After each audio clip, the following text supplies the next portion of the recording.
कहानी ईमानदार लकड़हारा। एक गांव में एक गरीब लकड़हारा रहता था। वो रोज जंगल जाता और लकड़ियां काट कर बाजार में बेचता। एक दिन वो दरिया के किनारे दरख्त काट रहा था कि अचानक उसका कुल्हाड़ा उसके हाथ से छूटकर दरिया में जा गिरा। वो बहुत परेशान हुआ क्योंकि वही कुल्हाड़ा उसका वाहिद जरिए रोजगार था।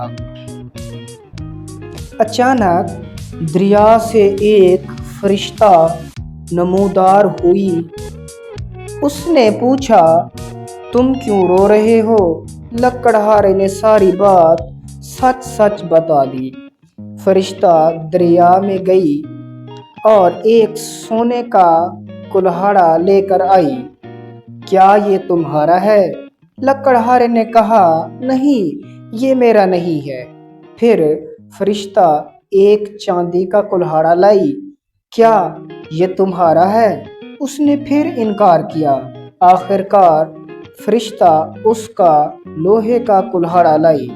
लकड़हारे की खुशी की इंतहा न रही। उसने कहा, हाँ, यही मेरा कुल्हाड़ा है।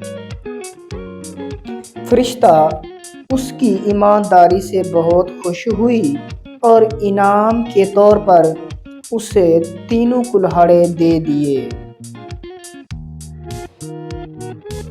ईमानदारी बेहतरीन पॉलिसी है। गाइस, वीडियो देखने के लिए बहुत शुक्रिया। आपको वीडियो अच्छी लगी हो तो वीडियो को लाइक और मज़ीद ऐसी वीडियो देखने के लिए मेरे चैनल साइलेंट टेल्स को सब्सक्राइब कर दें। बहुत शुक्रिया।